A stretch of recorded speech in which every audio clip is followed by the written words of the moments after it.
मेरे चैनल में आपका फिर से स्वागत है। यहाँ हम मूवी एक्सप्लेन करते हैं जिससे आपको फिल्मों की कहानियों का मजा आए। अगर आपको यह वीडियो पसंद आया तो सब्सक्राइब, लाइक और शेयर जरूर करें। तो दोस्तों अब बिना देर किए हम शुरू करते हैं कहानी।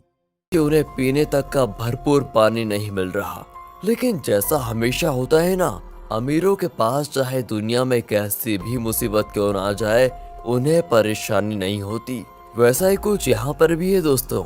बड़ी बड़ी प्राइवेट कंपनी ने जमीन के अंदर पानी निकालने के लिए मशीन लगा दी है, क्योंकि अभी भी कहीं कहीं ऐसी जगह हैं जहाँ जमीन के अंदर से पानी निकाला जा सकता है, और उन जमीनों से जितना भी पानी निकलता है उसे शहरों में सप्लाई कर दिया जाता है जहाँ पर अमीर लोग रहते हैं। लेकिन गरीब लोग बेचारे गांव में रहने पर मजबूर हैं। उन्हीं गरीब लोग में होम्स परिवार भी रहता है दोस्तों, जिसमें पिता अर्नेस्ट, माँ कैथरीन, बड़ी बेटी मैरी और छोटा बेटा जेरोम शामिल है। बड़ी मुश्किल से ये परिवार गांव में अपना गुजारा कर रहा था।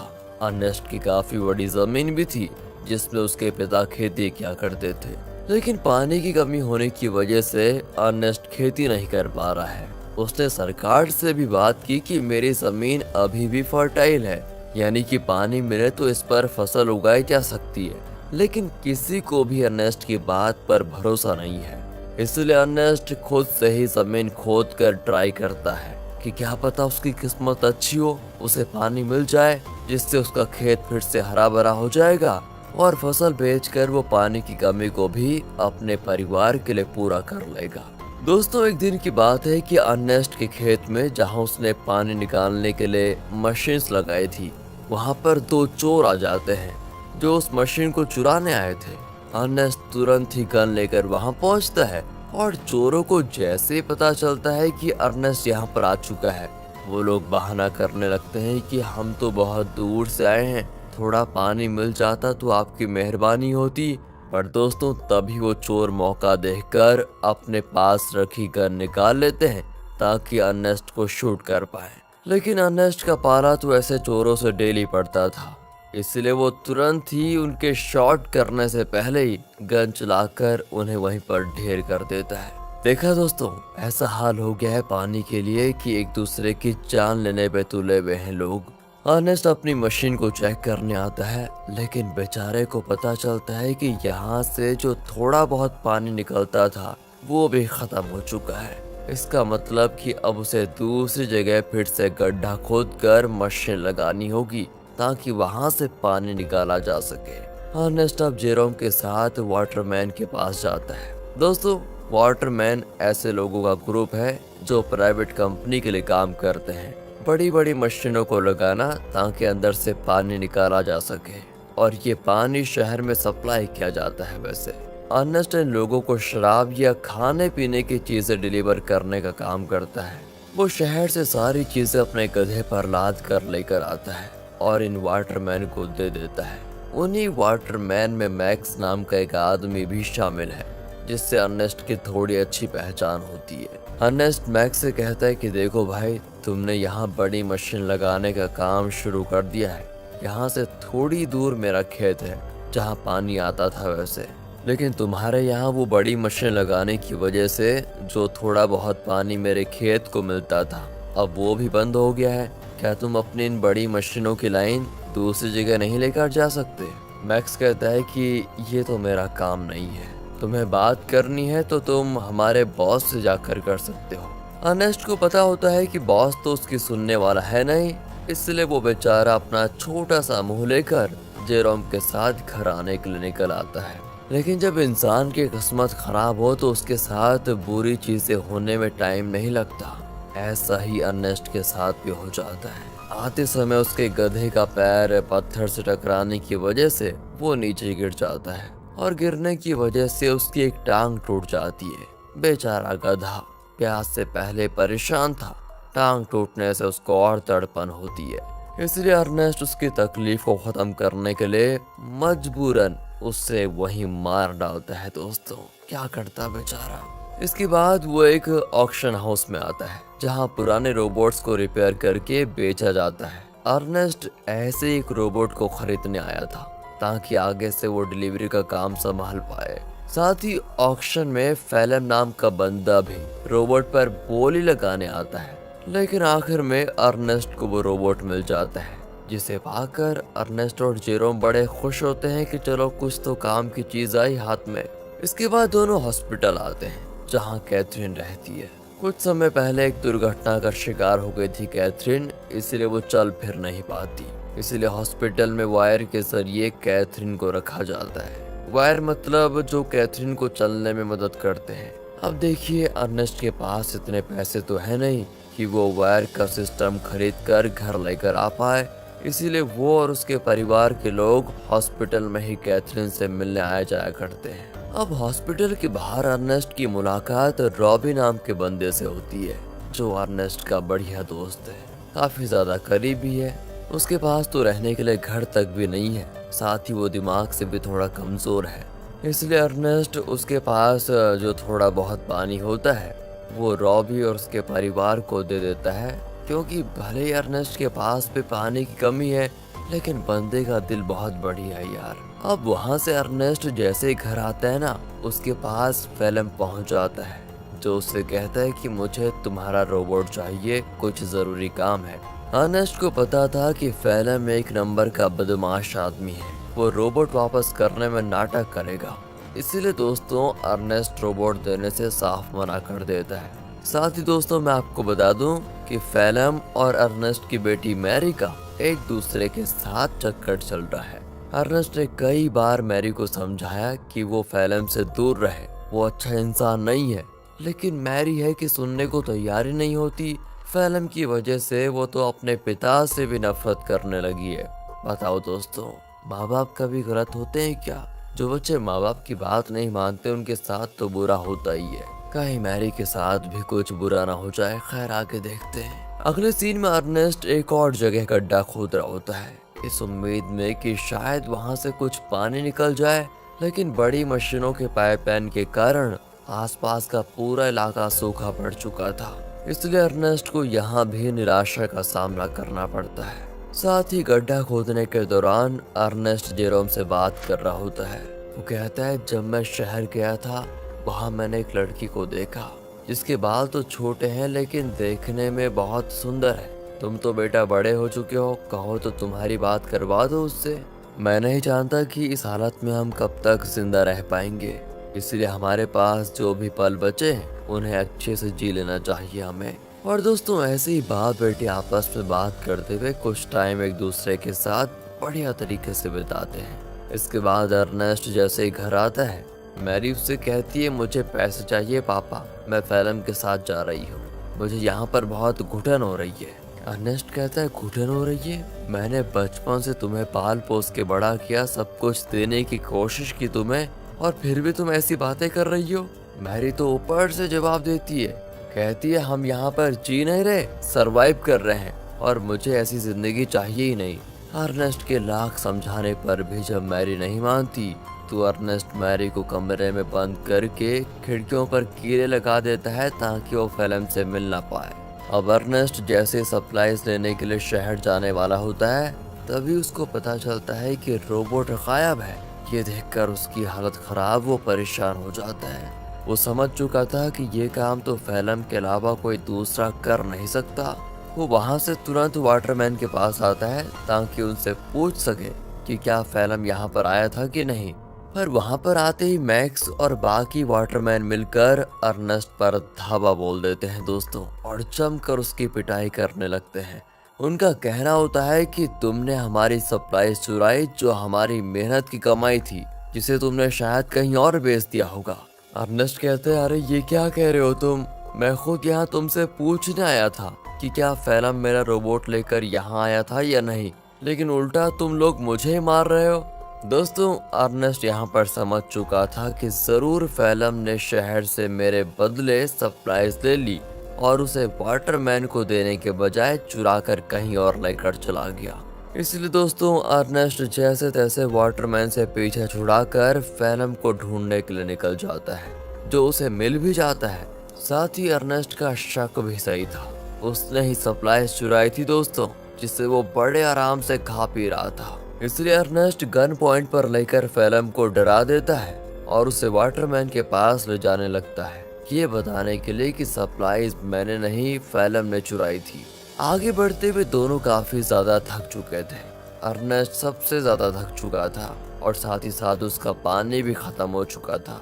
इसीलिए दोस्तों फेलम अर्नेस्ट को बहकाने की कोशिश करता है कि मैंने सप्लाईज की थोड़ी शराब पी ली थी और थोड़ी बची है, मेरी मानो तो बची हुई शराब हम दोनों आधा आधा बांट कर पी लेते हैं। ज्यादा से ज्यादा वाटरमैन क्या करेंगे, मुझे मारेंगे ही ना, लेकिन अगर हमने पिया नहीं तो हम प्यास से जरूर मर जाएंगे। इस पर अर्नेस्ट मान जाता है, लेकिन जैसे ही वो फेलम को रस्सियों से आजाद करता है, फेलम उस पर ही हमला कर देता है। बेचारा अर्नेस्ट पहले से ही थका हुआ था और मार खाने की वजह से उसका काफी ज्यादा खून बहने लगता है। इसके बाद तो फेलम जबरदस्ती पाके सारी शराब अर्नेस्ट के मुंह में डाल देता है, ताकि जब वाटरमैन उसे देखे तो उन्हें यकीन हो जाए कि अर्नेस्ट ने ही सप्लाईज चुराई थी और उसी ने उनके शराब पी ली। इतना ही नहीं दोस्तों, फेलम अर्नेस्ट को मार मार कर रोबोट के साथ ही रस्सी से उसको बांध देता है, ताकि दुनिया को लगे कि रोबोट ने आउट ऑफ कंट्रोल होकर अर्नेस्ट पर हमला कर दिया, जिससे उसकी जान चली गई।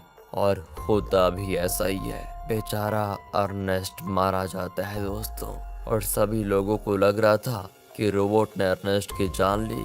दोस्तों हमेशा अच्छे लोगों के साथ बुरा ही क्यों होता है यार। अगले सीन में जेरोम अपने पिता को खोने के बाद बहुत उदास बैठा होता है। वो सारा गुस्सा रोबोट पर उतार कर उसे तोड़ने की कोशिश कर रहा होता है, क्योंकि अभी तो उसने ये मान लिया है कि रोबोट ने ही उसके पिता की जान ली। लेकिन हम सब जानते हैं कि सच्चाई क्या है। तब वहाँ पर फेलम आकर जेरोम से कहता है, रोबोट को तोड़कर क्या मिलेगा, ये आगे चलकर हमारे ही काम आएगा, इसलिए इसको तोड़ो मत। और तुम चिंता मत करो, मैं हूँ ना, मैं तुम्हारे परिवार को संभाल लूंगा, तुम्हारे और मैरी का अच्छे से ख्याल भी रखूंगा। पता हो दोस्तों, कातिल ही मसीहा बनने की कोशिश कर रहा है। अगले सीन में दिखाते हैं कि फेलम मैक्स के पास आकर कहता है, मुझे पानी की एक पाइपलाइन चाहिए ताकि उसकी मदद से मैं अर्नेस्ट की जमीन पर खेती कर सकूं। मैक्स कहता है, मैं क्या तुम्हारा कोई नौकर हूँ, जो तुम कहोगे और मैं कर दूंगा। तो फेलम उससे कहता है कि अच्छा, तुम्हें मानना पड़ेगा दोस्त, मानना पड़ेगा।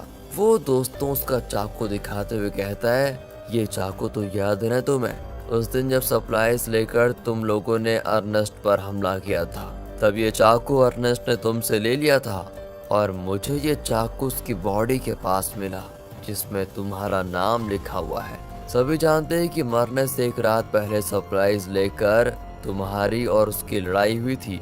तो मैं क्या सोच रहा था कि मैं जाकर सभी को ये बात बता देता हूँ कि लड़ाई के दौरान तो मैक्स अर्नेस्ट को नहीं मार पाया, लेकिन अगले दिन जब उसे मौका मिला तो उसने अर्नेस्ट को मार दिया और आरोप डाल दिया रोबोट पर। ये सुनकर मैक्स घबरा जाता है और फेलम की बात मानते हुए कंपनी से छुपाकर एक सीक्रेट पाइपलाइन अर्नेस्ट के खेत में चालू करवा देता है, जिससे दोस्तों खेत को पानी मिलना शुरू हो जाता है। सभी बड़े खुश होते हैं कि यहाँ पर फिर से खेती हो सकेगी। फेलम दोस्तों डेली हल जोतता है ताकि फसल उगा पाए। देखते देखते उसकी मेहनत रंग ला जाती है और खेती में चारों तरफ फसल उगने लग जाती है, जिसे देखकर जेरोम और बाकी सभी बड़े खुश होते हैं। साथ ही फेलम और मैरी रिलेशनशिप में भी थे, जिस वजह से मैरी प्रेग्नेंट हो चुकी थी, इसलिए उन दोनों की शादी करवा दी जाती है। शादी से फेलम बड़ा खुश था, लेकिन अंदर ही अंदर उसे ये भी याद आ रहा था कि ये सब अर्नेस्ट का था जो उससे मैंने छीन लिया। आज वो जिंदा होता तो ना ही मैरी से उसकी शादी होती और ना ही ये खेत उसे मिलता। अर्नेस्ट के मरने के बाद फेलम ने उसकी सारी चीजों को दोस्तों अपना लिया होता है, लेकिन ये इंसान यहाँ पर भी नहीं रुकेगा। अभी आप इसके पाप देखिए कितना करता है ये। अगले सीन में बैंक से कुछ कर्मचारी आते हैं जो फेलम के पैरों तले जमीन खिसका देने वाली बात बताते हैं कि जमीन पर तुम्हारी फसल उगी है। उस जमीन को अर्नेस्ट ने गिरवी रखा था, वो तो मर गया, इसलिए अब ये जमीन बैंक की होती है और इसमें जो फसल उगी है वो भी बैंक के पास ही जाएगी। फेलम कहता है, नहीं, ऐसा नहीं हो सकता, ये बात तुम्हें पहले बतानी चाहिए थी, जब यहाँ पर फसल नहीं उगी थी उस समय। और अगर तुम पहले बता देते तो मैं कोई दूसरी जमीन देख लेता। लेकिन दोस्तों बैंक वाले नहीं मानते। वो कहते हैं कि 1 हफ्ते के अंदर अगर पैसे नहीं मिले तो इस जमीन को तुम भूल जाना। इतना कहने के बाद वो चले जाते हैं। फेलम तो परेशान हो चुका था कि अर्नेस्ट ने तो मुझे बेवकूफ बना दिया, बेकारी कहेगा। जमीन तक गिरवी रखिए, बताओ अब पैसों का बंदोबस्त कैसे कर पाऊंगा। बताओ दोस्तों, ये तो वही बात हो गई, उल्टा चोर कोतवाल को डांटे। खैर, अब फेलम जेरोम से कहकर रोबोट ले जाने लग जाता है। वो कहता है मैं रोबोट को बेचने जा रहा हूँ ताकि इससे मिले पैसों से बैंक वालों का उधार चुका पाऊँ। लेकिन दोस्तों फेलम शरीफ आदमी नहीं था। वो रॉबी के पास आता है, वही रॉबी दोस्तों जो काफी ज्यादा करीब है, और वो उसे बहाने से साथ में ले जाता है कि मेरे साथ चलो, मैं तुम्हारे लिए पानी वगैरह का बंदोबस्त करता हूँ। इसीलिए बेचारा रॉबी अपने बच्चे को लिए फेलम के साथ चला जाता है। लेकिन मैंने कहा था ना दोस्तों, फेलम के पापों का घड़ा भरा नहीं है।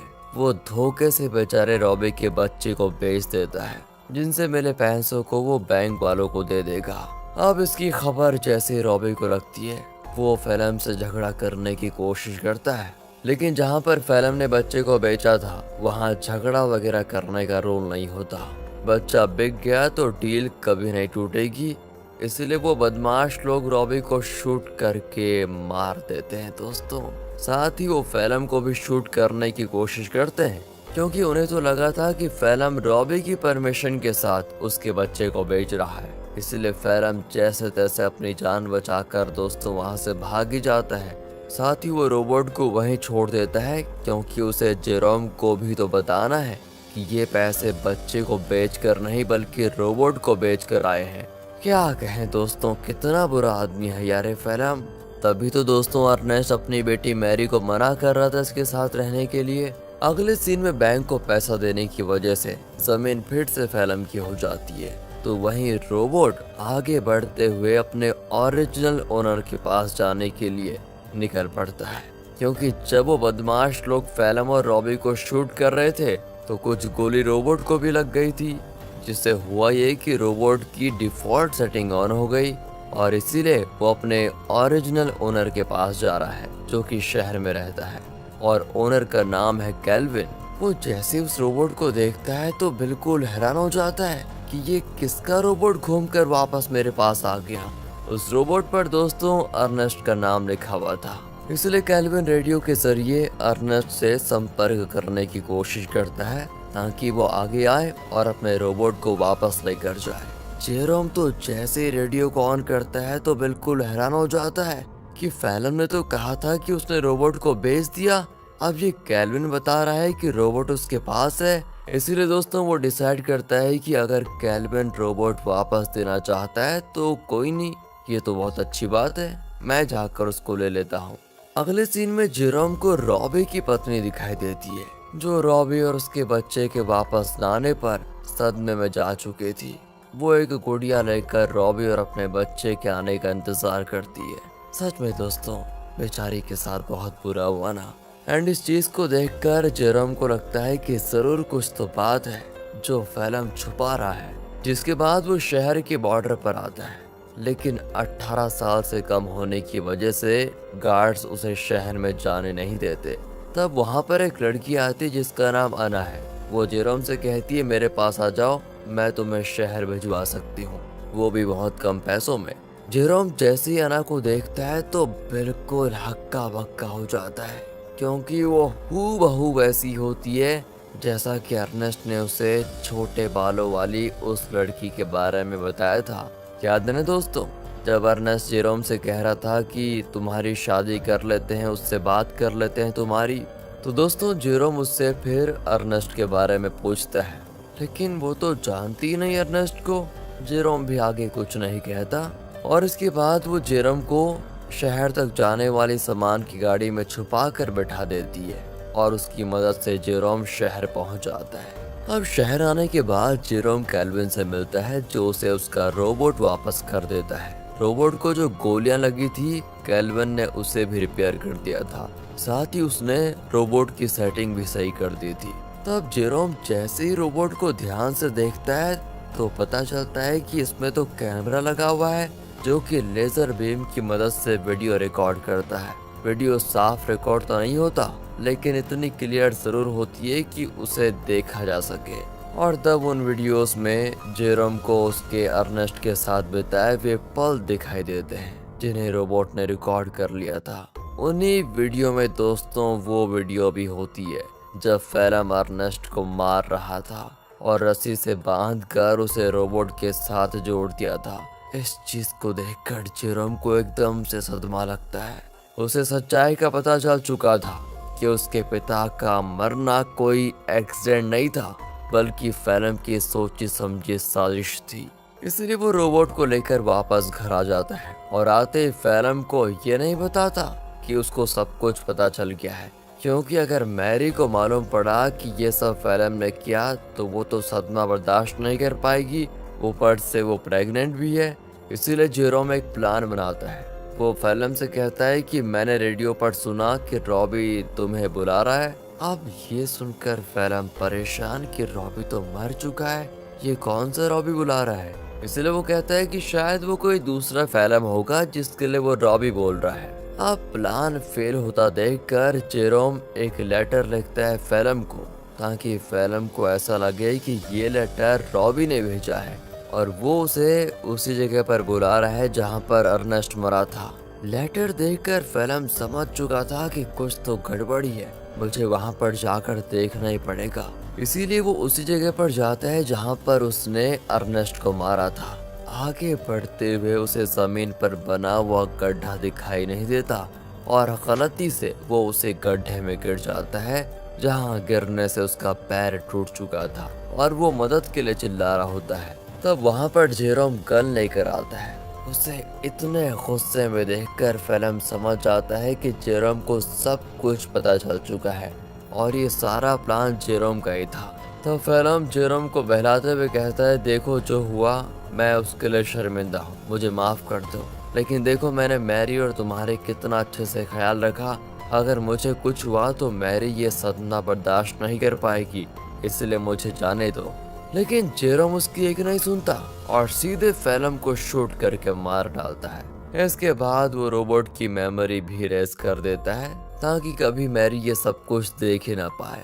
वो नहीं चाहता कि मैरी कभी कुछ इसका सच जाने। कुछ दिन गुजर चुके थे। फेलम के घर न आने पर मैरी बहुत परेशान होती है। जेरोम कहता है कि वो अच्छा इंसान कभी था ही नहीं, तुम्हें छोड़कर वो भाग गया। और ये सुनकर मैरी एकदम उदास हो जाती है और अपने दिल से फेलम के लिए प्यार खत्म कर देती है। दोस्तों उल्टा वो उससे नफरत करने लगती है। जेरोम ने बड़ी शांति से अपना बदला ले लिया। इसके बाद जेरोम और मैरी घर चलाना शुरू करते हैं, क्योंकि खेत उन्हें मिल चुका था। उन्हीं फसल को बेचकर वो पैसे जमा करेंगे ताकि अपनी माँ को हॉस्पिटल से घर लेकर आए। और इसी मिक्स फीलिंग के साथ दोस्तों ये मूवी यहाँ पर खत्म होती है। इस वीडियो को देखने के लिए धन्यवाद। मुझे खुशी हो रही है कि आपने समय निकाला। अगर आपने इसे पसंद किया है तो लाइक करें, सब्सक्राइब करें, शेयर करें और मुझे सपोर्ट करें। आपका समर्थन मेरे लिए महत्वपूर्ण है। धन्यवाद।